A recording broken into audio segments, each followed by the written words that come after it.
My name is Randy Boyagoda, and I am the Principal and Vice President of the University of St. Michael's College in the University of Toronto. And it is my great pleasure to welcome you here this evening for this fantastic talk. I bring greetings on behalf of our President and Vice Chancellor, David Mulroney, who could not be here. But he did say to me that in his place, I could basically say yes to anything you want. And he kind of has to say yes, because he's not here to say no. So just keep this in mind for afterwards. How many of you, at some point in the last couple of years, have been in a church basement? Okay, some of you good. So, think about this. I was in a church basement a couple of weeks ago for a talk. It was a lovely talk, but I really had to work to be transported towards me. You know, you can smell the coffee, it's maybe a little mildewy. Look around us, ladies and gentlemen. We are in such a beautiful space. What a beautiful space to hear talk about the true, the good, the beautiful, and what Farhad is doing at the cathedral. And so I'd like to take this opportunity to thank Kelvin Brown, who is not here. He's the director of the Gardiner Museum, parishioner at St. Basil's Church, and a great friend to St. Mike's. And we cooked this up over the summer when we met as one way that he saw doing a great thing both for the University of St. Michael's College and also for the Gardiner, for the larger community that is interested in such a distinctive and rare thing, the work that Farhad is doing. So I'd like to thank the Gardiner and especially Kevin for hosting us today. I'd like to thank Laura and Flynn from Continuing Education, a fixture at St. Michael's College, who made this event possible. Everyone here at the Gardiner for hosting us, thank you. And then let me just say finally that Farhad Nargol is a dynamic, distinctive, and as you will see, brilliant and inspiring sculptor who is our first, as far as we know, artist in residence at St. Mike's. And he is continuing his fantastic work on our beautiful new St. Michael's Cathedral. It's a rule for the church and a rule for the city.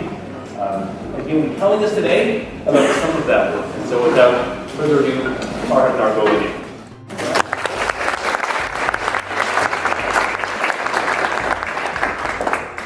Well, first of all, thanks to, I actually like to thank Laura and Tim for all of the work that she's done to support this evening's event. I'll reflect the gratitude of the Principal and Vice President, Randy, to extend my thanks to many people, to Kelvin Brown for hosting the event and all of the wonderful staff, Lauren Gould and the other nice people that I've met here tonight. Thanks also go to Stefan Slovak and all of the team at St. Mike's, their administrative staff, their general staff. Very special thanks. I would like to acknowledge the support of my patron, His Eminence Thomas Cardinal Collins. Also the support and vision of Father Michael Bush, who is the rector of St. Michael's Cathedral and the great restorer of that space. Now, when I left my studio at the cathedral, for the last 2.5 years, I've been in the bell tower of St. Mike's Cathedral, and then that ran its course. And looking for a studio, I approached my patron, and he suggested St. Michael's College at the U of T. So to make a long story short, I'm now artist in residence there, something I'm very grateful for. And during one of the first conversations I had, I can't remember whether it was with you, Laura, or with Randy, it was suggested that I speak on Dante. I said, fine, I can speak on Dante if you want. I illustrated the Inferno, and I know it fairly well. They also wanted me to speak about the Marian Doors Commission, the carving of the rosary in its entirety for the cathedral. I said, well, why don't we just join the two topics together, seeing as how the principal and supreme metaphor of the Paradiso was a tool for composition in one of my panels, which is the focus of tonight's presentation, the fourth joyful mystery, the presentation in the temple of the child Jesus. So that's how it came about. So the title of tonight's presentation is Material and Devotional Arts, Dante, Purified Soul, and the Fourth Joyful Mystery. It's a lot. You all know Dante. I'll just introduce things. The idea of the purified soul is something that is presented as a concept at the beginning, Canto 1 of the Paradiso, when the pilgrim, Dante the pilgrim, along with Beatrice, bathe themselves in the river forgetfulness from classical mythology, and being cleansed of sin, then ascend at an exponential rate, exceeding the speed of light to the empyrean, to the heavens and the celestial stars. And the third section of tonight refers to material arts and how it relates to devotion. I'm a sculptor by trade. The works for the cathedral were completed out of a very hard form of plaster, which are carved reductively. So that means really slow, over a long period of time, which provides the opportunity for reflection, for devotion, and for discernment. So material and devotional arts being mixed together. So I'll begin the presentation tonight by starting off with Dante. Now here is a wonderful drawing of the how people at Dante's time saw, it's from the Ptolemaic system of the earth and various spheres of existence that existed outside of the earth. Now, we're beginning tonight's presentation, but before I do that, you have to know what happened in the narrative up until this point. So, our poor pilgrim Dante, along with Virgil, his ever-present guide, have to descend into the pit of hell. And there's 9 layers to it, and a lot of you are familiar with the Inferno anyway. And then having descended to the 9th level, climb up through the middle of the earth, past the earth's equinox and its access to the hill of Purgatory, which is that second birthday cake that you see. Now, ascending through the hill of Purgatory and seeing the willful acceptance of, say, divine chastisement for their sins, the pilgrim, Dante, arrives at the earthly paradise, which is the Garden of Eden, which exists on the top of the hill of Purgatory. He then meets his divine muse, Beatrice, and Beatrice was a woman that he was crazy about his entire life, and she died early. And with many men, I'm the same. We turn this woman into an icon in our hearts and in our minds, and Beatrice becomes the messenger of God and his guide from the earthly paradise to the direct presence of God. So the two of them are standing at the top of the earthly paradise, and it's just, if you haven't read it, you have to read it. The visual imagination of the quote is incredible. And he bathes in the river Lethe, the river of forgetfulness, the river from classical Greek mythology, and he loses all memory of sin. At that point, the Paradisio begins with Canto 1, and Dante, released from sin, excites or ascends to the divine realm at an exponential speed. Now, to explain this metaphor, a lack of sin equaling mass and erasing mass catapults the soul towards its maker. This has a basis in Christian thinking. In the Catechism of the Catholic Church, it says that at the inception of every soul, at the point of its making, all souls were impregnated with a desire to return to their Maker, to ascend back to God. This can also be seen in, say, Gothic architecture, the church where my work will be going, where the principal aesthetic is one of verticality, of light, of movement that ascends up to the heavens. This can also be felt through devotion, particularly for us Catholics in terms of our connection with the Blessed Sacrament. And if, in terms of material considerations, so since this is not a literary evening, this is an evening about material arts, the very slow process of reductive carving, again, as I said before, gives us that opportunity for discernment and contemplation. So I'm going to read to you the text from this canto, and it's just beautiful. They're in the earthly paradise. He's been washed free of sin, and before he's even aware of it, he is actually already ascended to the heavens. Love who rules the heavens, you know who lifted me upwards with your light, whether I was only that which you created, you in me. When the sphere which you made eternal through the world's longing drew my mind towards itself with that harmony which you tune and modulate, so much of the heavens seemed to me then lit by the sun's flame, that no rainfall or river flow ever made so wide an expansive lake. The novelty of sound and the great light lit a greater longing in me than I had ever felt, desiring to know their cause, so that she, Beatrice, who saw me as I see myself, opened her lips to still my troubled mind, before I could open mine to ask, and said, you make yourself stupid with false imaginings, so you do not see what you would see if you discarded them. You are no longer on earth, as you think, but lightning leaving its proper home never flew as quickly as you who are returning there. If my first perplexity was answered by the brief smiling words, I was more entangled by a second, and I said, content and already free of one great wonder, now I am startled as to how I lift above higher matter. So, the release from sin, the mechanical equivalent would be the lack of mass, has propelled the soul of Dante into the Empyrean, into the celestial realms, so fast that he's not even aware of it. And what's beautiful about this language is that he makes a connection between lightning and the purified soul. So that you've ascended to the heavens faster even than lightning functions.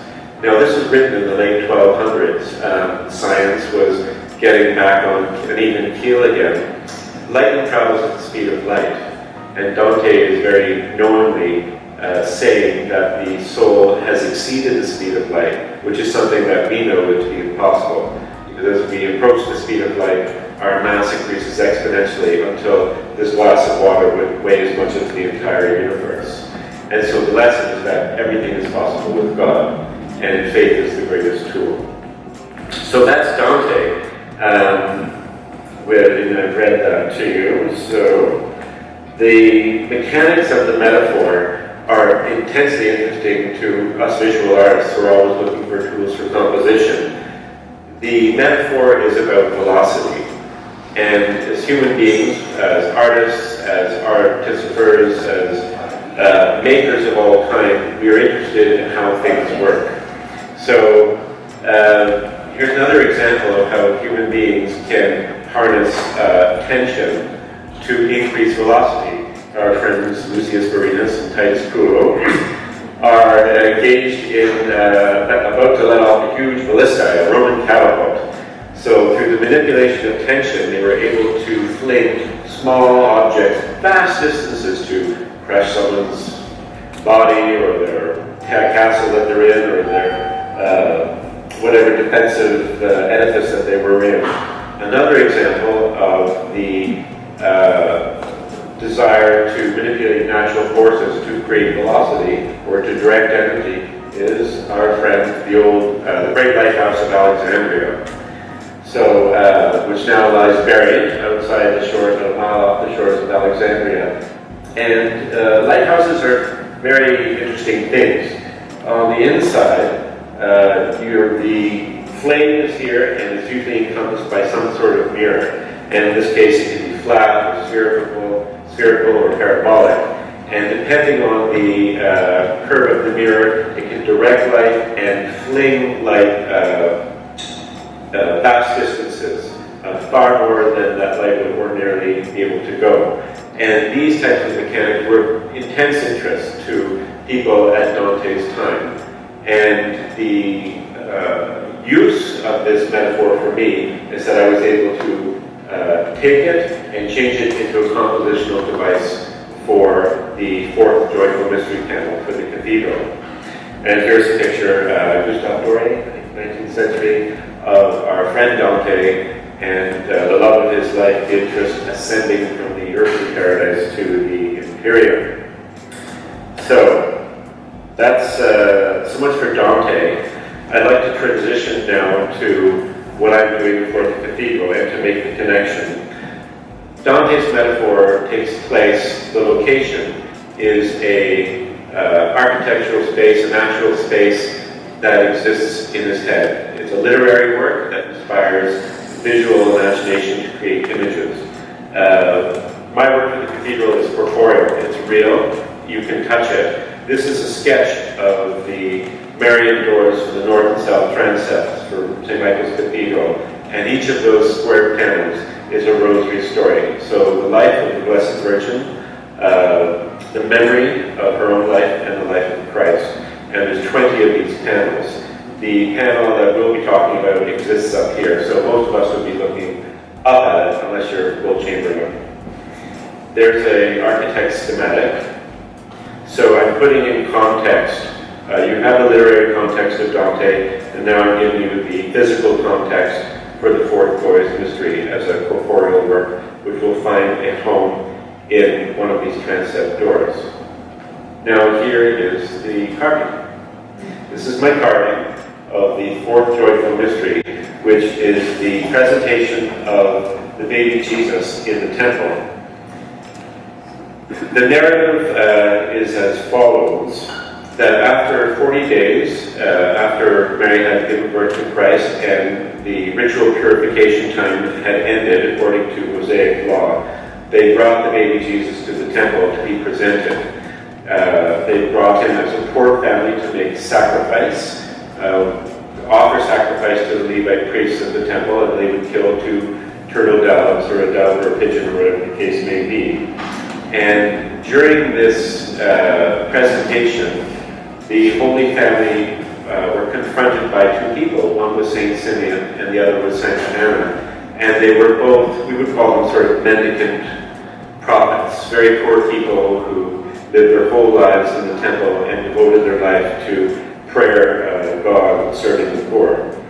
And Saint Simeon makes a prophecy, a wonderful prophecy about the life of Christ. And Santa Anna makes a very wonderful prophecy, and also a religious prophecy, saying that that Mary herself will feel a wound like someone has stabbed her in the heart.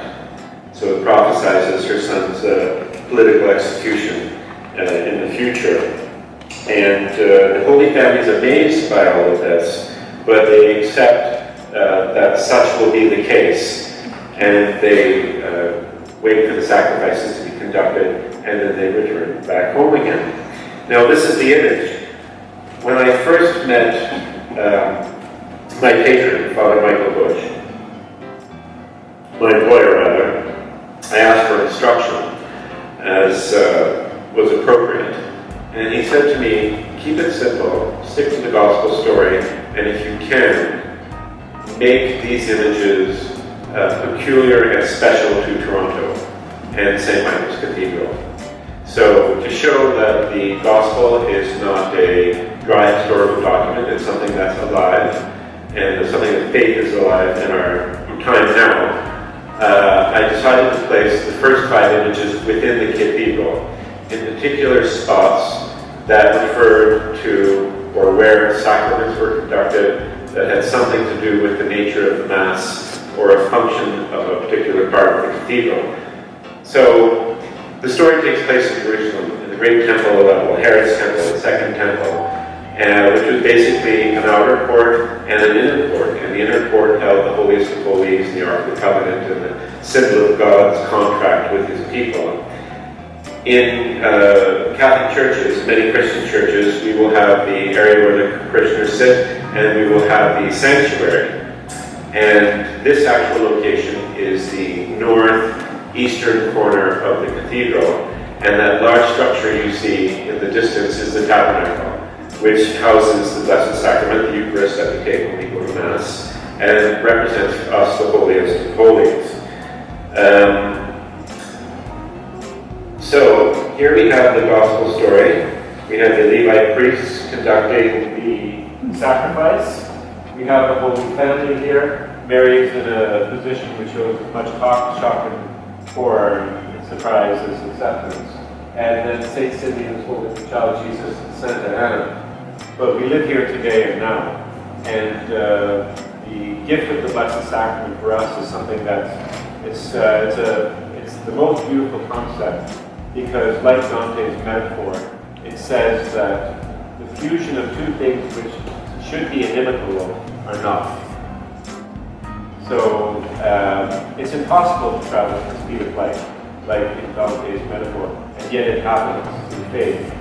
It's impossible for us to say that an apple is an orange, and yet this is what we believe to be the true nature of the Blessed Sacrament. So Christ being presented as a young Jewish baby to the community, but for us now being represented back to us. That's okay, can you hear me? Yes. Yeah, being Yes. represented back to us as the Blessed Sacrament. So being presented to the community, and then spiritually coming back to us as the Blessed Sacrament. You can see there's an extreme use of perspective and foreshortening of figures. And that was all created to give a sense of velocity, of directionality, so that there are three different things happening in this panel. One is the Old Testament, that's right, the New Testament story. The second is those three figures, where a new Christian is receiving the Blessed Sacrament for the very first time. And then the triangulation brings us to the cross, the Holy Cross at the very top. So it's a series of relationships, and there's three focal points in the perspective. And the feeling was that even though we ascend towards the cross, there's also a very strong feeling of descending, where the gospel story hits us in the face. The figures are the chunkiest, and you see at the end why this is so. Now, process. Here's some sketches from the sketchbook, where I'm working out the location of the cathedral. If anyone here knows about mnemonics, the art of mimicry, Victoria does. That is the principal instrument that I'm using in composition. So when Father Michael says, just don't give me churchy art, give me something that speaks to us today, I had to throw away pretty much everything I'd done in the past. I'm a modernist sculptor. My traditions come out of the single line and cubism, and I had to ditch all of that. But what I was left with was a practitioner of the art of memory, which means that you create architectural spaces in your mind, and you place within those rooms or those architectural spaces images, and those images are designed for the recollection of a particular memory. So all of these panels for the cathedral are mnemonic devices. They're all memory devices. And if you can fuse a powerful image with a location, they contextualize each other and they increase the energy and the meaning of the piece. So these are some designs working out drawings done in the nave of the cathedral during the construction process. Things start to narrow down to a frontal, like full frontal view. Another one. Another one. And here's the triangular composition of the piece. The lowest circle is where the gospel story happens. The middle circle is the representation of Christ as the Blessed Sacrament to us. And the top circles are the cross. And all of that leads to a scale drawing, minus figures. And the final thing to show you is the panel carved at the angle that most people with the average height will see it at. And this is it.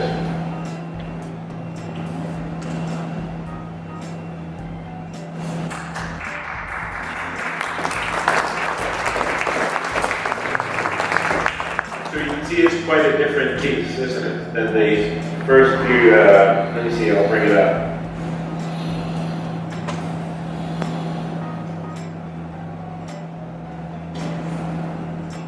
That's a direct frontal view. And this is the actual view. So using the metaphor from Dante was useful. As you can see, the panel looks like it's about to punch you in the face, which is what my intent was.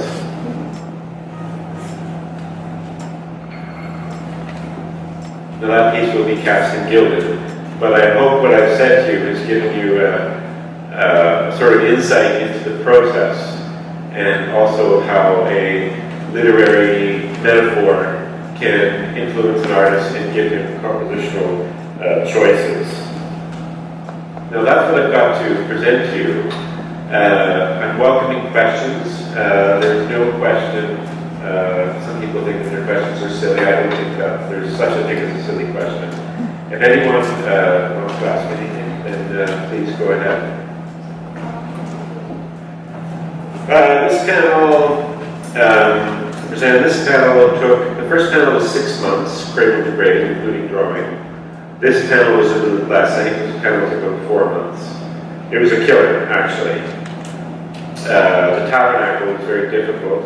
The figures are carved separately and then placed in, which is actually in some ways more of a pain than carving everything down into a flat panel. You have to carve the backs of the figures so that they fit, and everything has to work. The actual, sorry about the quality of the photo, folks, but you can see from the detail of those windows, those are the actual windows of the cathedral, which I've carved foreshortened.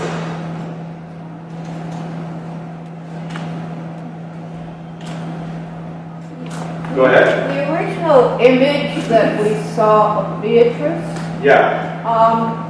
she had no covering on her head. Here we go. She's got a kind of a laurel wreath, actually, but go ahead. And in looking at the figures you created, I can't tell whether I'm looking at all covered heads or whether there is some with hair and it looks covered. No, most of my figures have covered heads. Now, Santa Anna does, Saint Simeon doesn't, Our Lady does, Saint Joseph does, the 2 Levite priests do, everybody else does. So, costume is important. The Cathedral Basilica of St. Michael's is what's called an English Gothic Revival cathedral. It's designed in the English Gothic Revival style. When I came in, I decided to take a design approach, not to be 19th century reform any style, but to be carved in a Gothic fashion, which means pre-early Renaissance, so pre-Fra Angelico almost. And the figures and the design lead more towards iconography and sort of Byzantine-looking work than what we call Western Italian style. So the figures look like mendicant friars, look like monks, because that's where the university, that's where the education and the art was taking place. They were taking place in the monasteries. That's where all the improvements were made. Now, on either side of these panels will be modern figures, eventually, of Catholic saints and martyrs from the last 100 years. So, Archbishop Romero, who was executed by the American-sponsored death squads, or the nuns and priests in Syria who were executed by Al-Qaeda, people like that. And they will be carved in a modern style. And so there'll be a great tension in the doors between the Gothic style, which fits the cathedral, and the modern figures, which are witnesses to the gospel and social justice, who will be carved in a very dramatically modern style. So there's lots of things going on. One of the people I was working with said, well, how can you justify that? And those of us who are artists in the room know that, or feel that, I think, the success of our pieces is sometimes not the quality of the execution generally, but how we manage tension in a piece. Next. Is there anyone anywhere doing this? Relief work? No, I mean the dead, they come back to Italy. No, I'm not kidding. I think 100 years ago, there would have been maybe, 10 and 20 guys and a few women in Toronto doing that. Now they're all dead or gone away. Over here? Beryl? Yeah, oh, sorry. Yes, ma'am. Really interested to hear you talk about the slow, prayerful, meditative process necessitated by this kind of carving? Yeah, the time delay is excruciating. Yeah, I'm just curious if you could talk a little bit, particularly, were there any specific meditative aids that you use? Yes, the question was, talk a little bit more about the process, and was there a meditative quality to that? Certainly. First of all, you have to read the narrative, which in this case is Holy Scripture. I write everything down on paper, and then you read it before and after, usually at noontime, for all carving days. So the model that I'm following is the spiritual exercises of Ignatius of Loyola, the founder of the Jesuit order, which is aimed at discernment. And that discernment is aimed at knowledge of self in your own self-interest. So that when you make decisions, you make them free of any external attachment which has nothing to do with you. Act in your own interest through self-knowledge. After writing of gospel passages, there is, as you see, a hell of a lot of drawing going on. Sorry, pardon me. And the sketchbooks are here. You look through everything. Sometimes the best decision comes first. Sometimes it comes after months. So a day of carving is followed by about 2 hours of drawing every night. And you have to keep that up. There's no success in art without drawing. Like, period. And if people doubt that, they can, see what's coming out of the art colleges and tell me I'm wrong. So, exactly. No, it's the truth. People should say things. The drawings are superseded by scale drawing, which is then scratched into the face of the plaster, and then the carving begins. And it's a bit terrifying. It's not additive work as in clay or pottery, etc., etc. It's all reductive. You're starting at the top and you work your way down. If you make a mistake, there's no fixing it. Now, if it was tennis and there's an unforced error and your chisel flies out of your hand, usually it stabs you and you're bleeding and the plaster goes red. If it hits something, sure, of course you can fix it. But after almost 3 years, I've actually never had what you call an unforced error. So you got to take a break for 5 minutes every hour. You have to eat, you have to work out, you have to sleep, you have to go for walks, you have to do all of those things so that your concentration is where it's at. And the difference between success is concentration, and devotion helps that. If you're thinking about, let's just say, holy subjects that reek of social justice, that have no flaw in them, no conceptual flaw, no sectarian religious flaw, and you're carving that, well, good things can't help but happen to you. But you have to keep your focus, and you have to keep your eye on the prize. Sometimes, when you're really, in our zone, time disappears, and the next thing you know, you've been carving for 8 hours, and you haven't noticed that. You just have to go to the bathroom. Run down 10 flights of stairs to the bell tower, blah, blah, blah. The absence of time, or the absence of awareness of time while carving is a wonderful feeling that answers your question, I believe. Myra? So Dante's work is the inspiration behind how you create this. Or is it the same piece that inspires the work of the other mysteries, or are there others? No, this was just a reflection on what Dante was writing and helped me compose a compositional tool. So you're painting and you have your perspective in the background and your foreshortening and all the rest of it. It struck me that a literary device could be used as a compositional device for a three-dimensional work. Yes. I have a music background in composition and theory. So if you look at, say, Beethoven string quartets or a symphony, and you can see that you can hear that a theme is presented at the beginning of that music.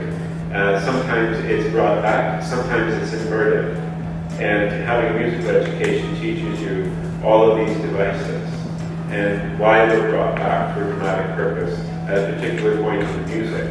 Now, for me, I didn't start with, I me show you something else. I didn't start with the first piece. I started with the last. How should I get this here?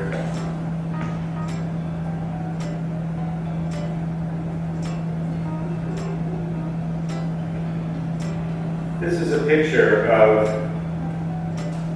the first piece that I carved, more or less in the angle that you can see. Now, it was the first piece I was doing for the cathedral.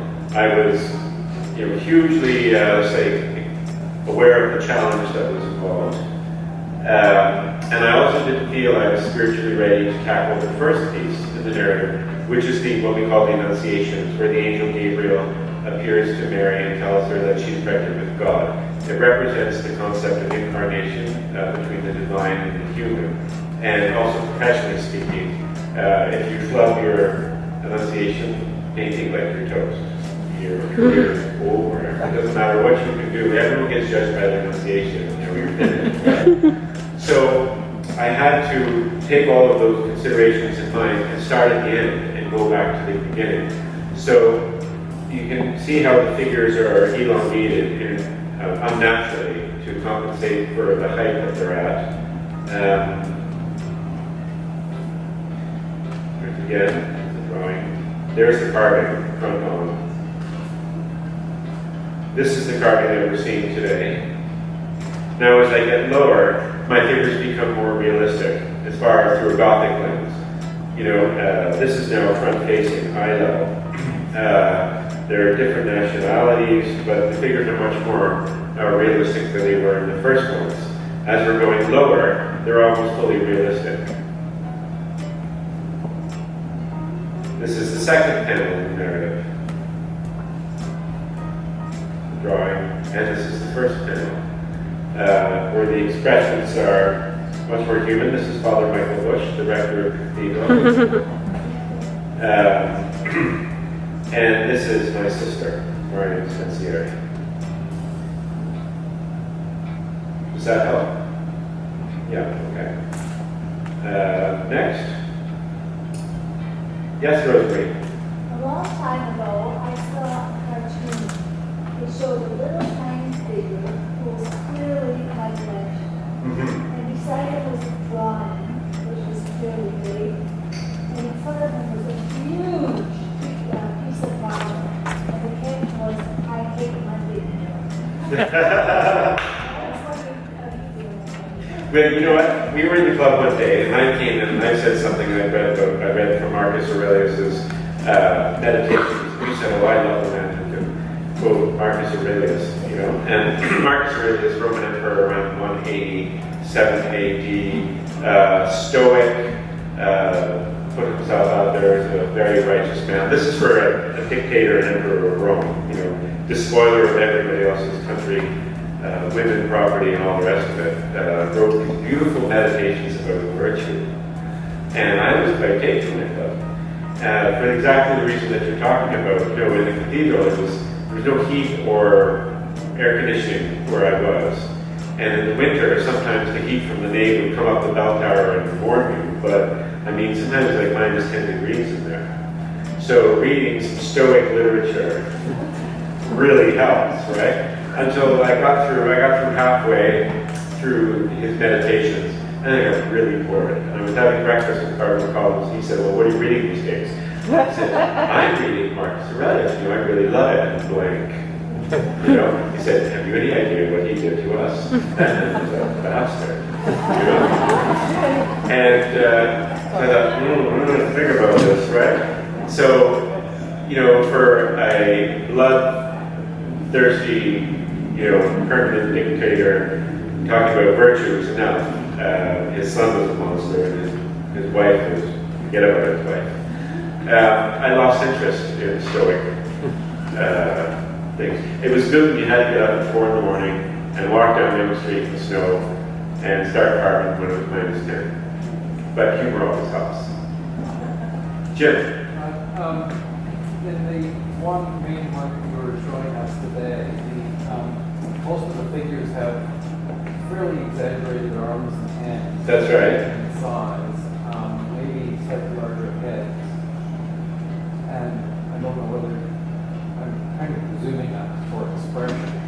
It's for expression, it's for the angle that people are going to be looking at. But it seems interesting that Mary has a more monumental aspect. Yeah. It doesn't. And monumentality is often created by sort of smaller heads, smaller extremities. So there's a difference between how you make her and the other thing. Well, I hope it's a case of art improving upon nature. Because we're the only, in terms of our individual capacity, beings on the earth that can do that. I'm not talking about corporately in terms of beehive or data structure, but if you look at Michelangelo's Pietà, which carved when he was 19, the statue of Mary is 20-30% oversized. And a lot of my representations of Mary in these panels are oversized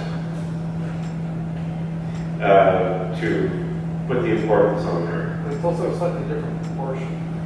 Her body is a different proportion than the other one. Yeah, I want it to be more expressive.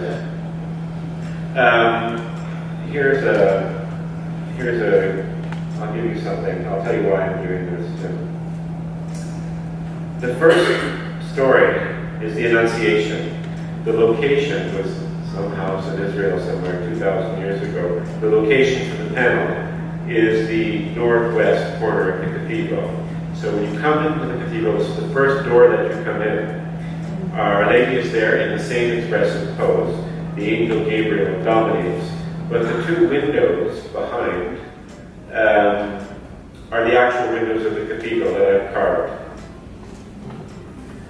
One this panel actually represents the scene that you're looking at, the Annunciation. So it's almost as if Mary had come back and was looking at the devotion that people are paying to the female memory now, today, because of her fortitude. The panel that's being hid by the angel Gabriel is the coronation of Our Lady, Queen of Heaven and Earth, which is part of Catholic tradition, and you can't see it. And that was done purposefully. I was meditating when I was carving, and saying, well, we can't see what's going to happen in the future. We can't see past the choices we haven't made yet in life. And so Our Lady can't see what's going on. Also, all the pregnant women who are parishioners or not parishioners, who are across the street at St. Mike's Hospital, when they come into the cathedral to pray or just be still, this is the first scene that they see. So they see their own story.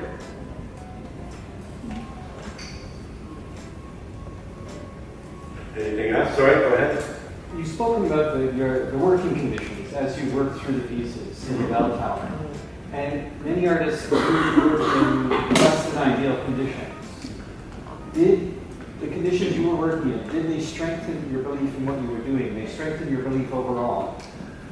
Well, I came from Unionville. I come from a hockey family. I was always used to being cold, That's okay. I shouldn't exaggerate, the temperature. The last day I was in my studio at the cathedral. It was really hot days in August, and the safety manager came up. He did something with the device. He says it's 48 degrees.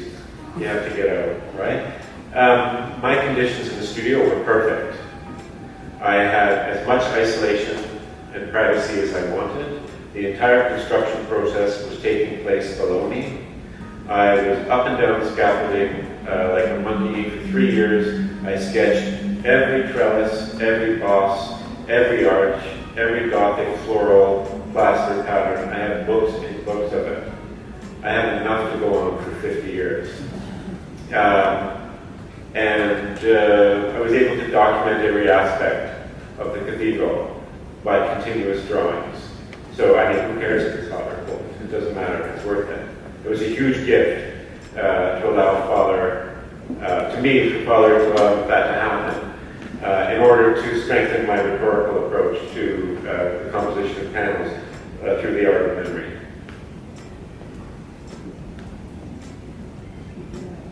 That's it. Okay, sorry, Peter?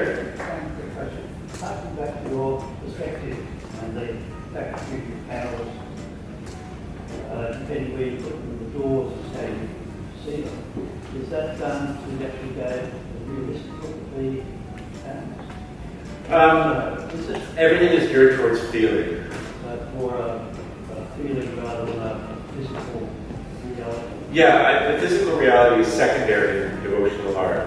So, for instance, in Fra Angelico's time, there were actually people that criticized his figures because there were Tuscan painters who were painting in a more modern style, but there were no artists anywhere in Italy or in Gaul that were painting with more religious feeling. And beyond anything, I'm aiming at a religious feeling. I'm just curious about whether you arrived at your perspective as some sort of mathematical ratio.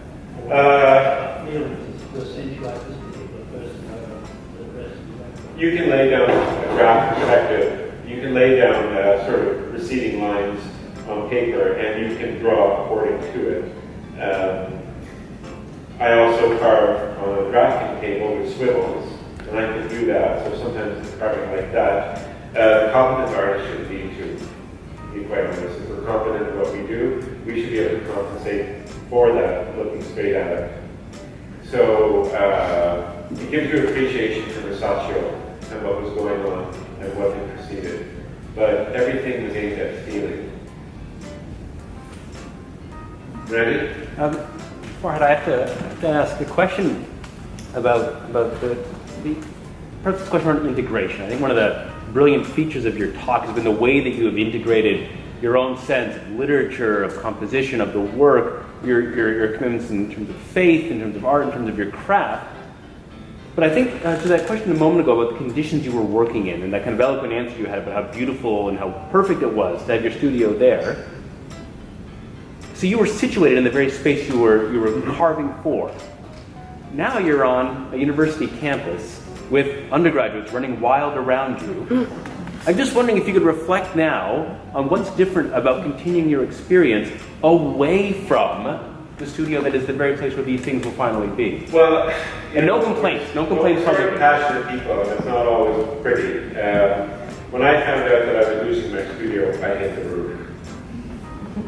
Like literally, you're punching the roof of the cathedral. No, it wasn't pretty. It was bad. Carol and Elaine got every curse word that could come out of anyone's mouth.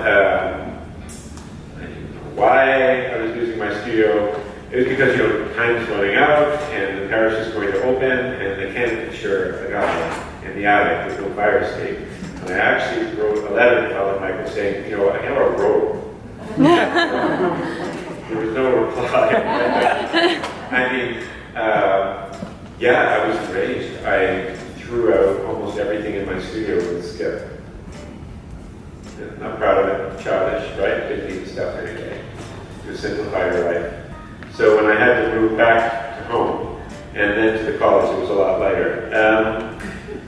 It's a natural process. I feel right that I'm at the college and part of the center of education, of Catholic education in Canada. I don't like using words like liberal and conservative. I just say right thinking, and you care about the poor and social justice. And the college is rife with that. I haven't met anyone at the college who suffers from a sort of patrician attitude towards people who are lower than them, so to speak. But what about the actual experience of working, though? Oh, the space is great. It's the old groundskeeper's office.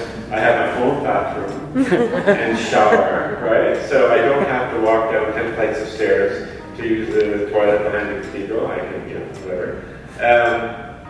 There's windows. The feeling is great. You're surrounded by undergraduates and master's students and PhD students.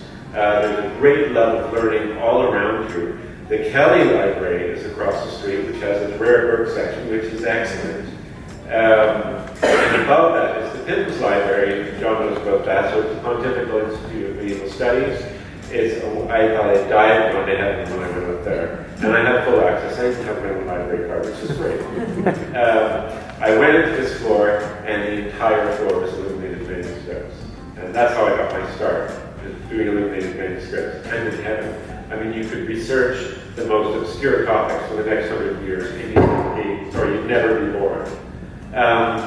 But more than the access to the library and the studio space being so ideal is there is a wonderful feeling at St. Michael's College. It's a feeling that wasn't at York University when I was there studying jazz. I don't get the same feeling at OCAD. Maybe a little bit of Sheridan, not so bad. Very positive feeling in the place, and it's an honor and a privilege to be there. And at your discretion, I'll do my part. Okay, I think that's it. Thank you very much.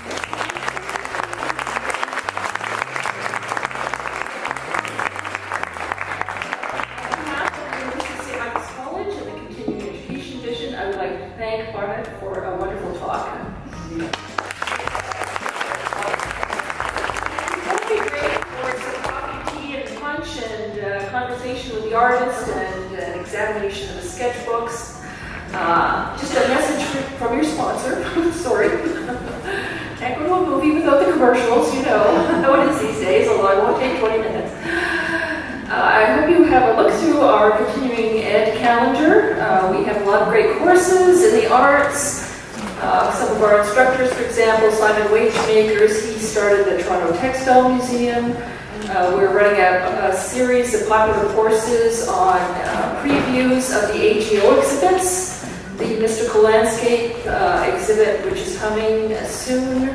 We have a Saturday, the instructor goes over all the paintings, the artists. It prepares you very well to have an enhanced viewing experience if you're going to the AGO, to the exhibit.